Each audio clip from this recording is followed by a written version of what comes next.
Hello. So let's talk about writing the conclusion. And so I have linked this page for you in the announcement. So if you want to pull up that page and follow along, I'm going to talk briefly about strategies for writing a conclusion. So you should be writing the conclusion to your literary analysis this week. Conclusions can be a little challenging sometimes.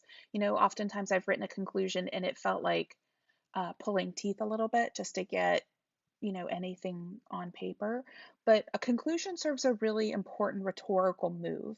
And we've talked about over the course of the semester the rhetorical moves that your introduction fulfills in your paper to introduce the readings, to introduce the topic to your reader, to slowly move them into the depth of your analysis, which you do in the discussion sections. But your conclusion is also that opportunity for you to bring the reader to a close, to kind of wind down the paper slowly. Sorry, I have something in my.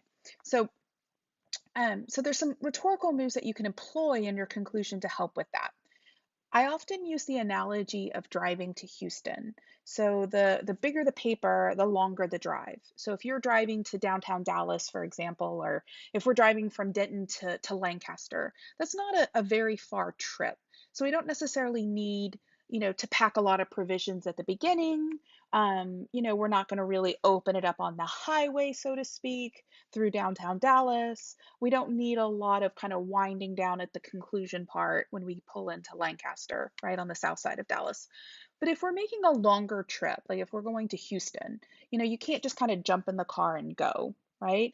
You're not just going to suddenly end up on 45 in that long stretch between Dallas and Houston. Instead, you need to pack some snacks, you need to get some tunes ready, you need to kind of prepare yourself for the journey ahead, prepare your seatmates and your car mates with you. And so that's what your introduction does, right? It's kind of getting everybody in the car, it's getting the snacks, it's getting the playlist started. So that way, when we get to 45 and we kind of open it up around Corsicana, we're really trucking along. The same thing for your conclusion. You're not going to just show up at the Houston city limit sign and just kind of pull over the car and go, okay, everybody out.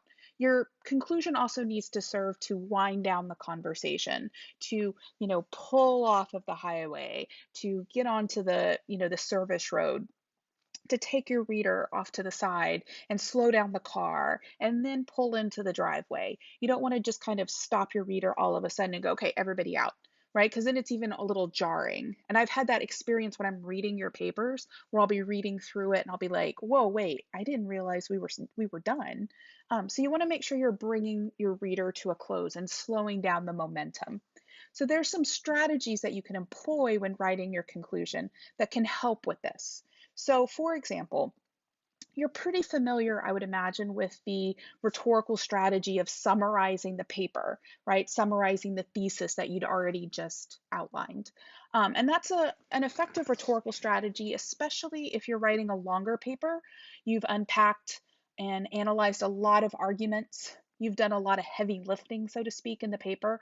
And you might need to take a moment to stop the reader and just revisit some of those arguments so that they know exactly, oh yeah, this is what we were talking about. I see now that the writer has unpacked everything and made all of these connections, what he or she was trying to argue. But for shorter papers, you don't really have a lot of um, there's not a lot of time between the introduction and the conclusion, right?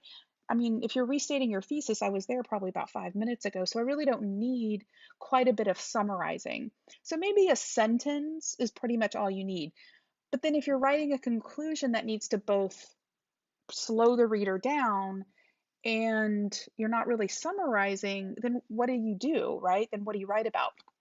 So here's some other suggestions.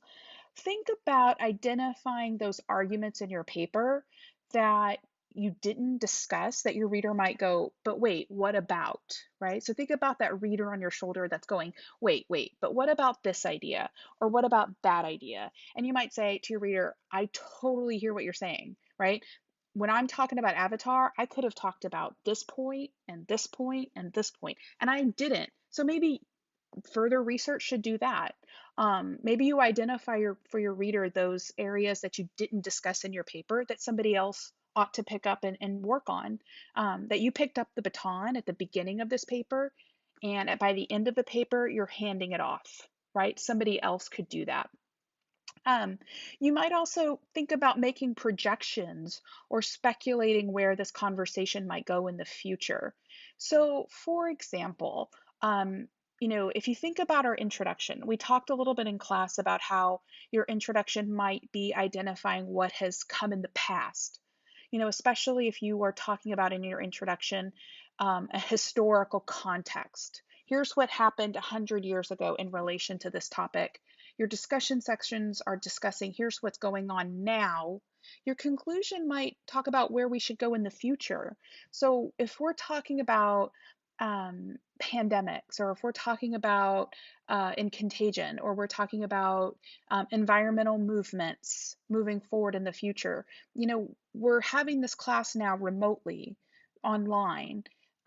One could argue that part of that is an environmental response, right? That we've been talking about environmental sustainability over the course of this semester, and now all of our lives are dramatically shaped, and things have shifted quite a bit because of an environmental threat in the form of a virus. And so maybe your conclusion is an opportunity for you to kind of go, whoa, I've been talking about film, but there's some serious tangible consequences to this conversation, and we need to continue this conversation moving forward into the future.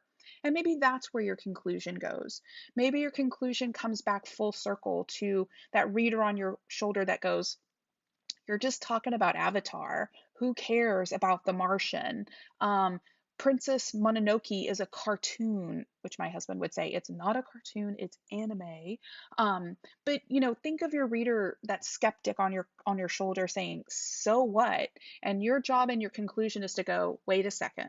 Now I've been unpacking this film and this book, but here's why this really matters. Here's why this is important. Look around. Look what's going on. In the future, we need to start having more of these conversations, not less."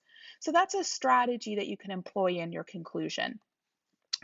You can also, if you started with a narrative in your introduction, and I don't recall seeing anybody's literary analysis that does that, but if you did start with a narrative in your introduction, maybe a story, a hypothetical, or a real life story, maybe your own personal narrative, your conclusion is an opportunity for you to come back to that narrative. It can bookend. And then maybe you didn't talk about your personal experiences in the introduction. Your conclusion is also a place where you could do that as well. So, for example, in this paper, kind of like what I was talking about earlier, maybe you've been very objectively talking about film and the environment in Paul Kingsnorth throughout this paper, and your conclusion is that kind of point where you can kind of stop, like, let's pause here and let's really talk about what this means to me and why this is important to me. um, you know for me personally, that's kind of where I'm at right now. All of this feels very personal to me. I feel very passionate about, the importance of what it is we're doing in our classes. And so, if I were to write this literary analysis, I would probably need to pause when I get to my conclusion and kind of go, okay, let's talk about why all this matters now to me and how this is impacting my life. And while this may seem like a movie that somebody watched 20 years ago or 10 years ago or 5 years ago, I see it now having a very specific impact on my life, in the way that we're having conversations about this topic. So, those are some strategies for your conclusion. If you look in the content page that I've linked in the announcement, you'll see some other conclusions that you can read through and see if those give you some ideas to help generate conversation. But for this paper, you want to think about your conclusion being about, half a page, a good solid paragraph though. Your conclusion can be longer than one paragraph, but in this case, it probably doesn't need to be necessarily longer than one paragraph. But it does need to be about half a page or so, okay? If you have any questions, feel free to shoot me an email, or we can talk on Wednesday online. All right, have a good day.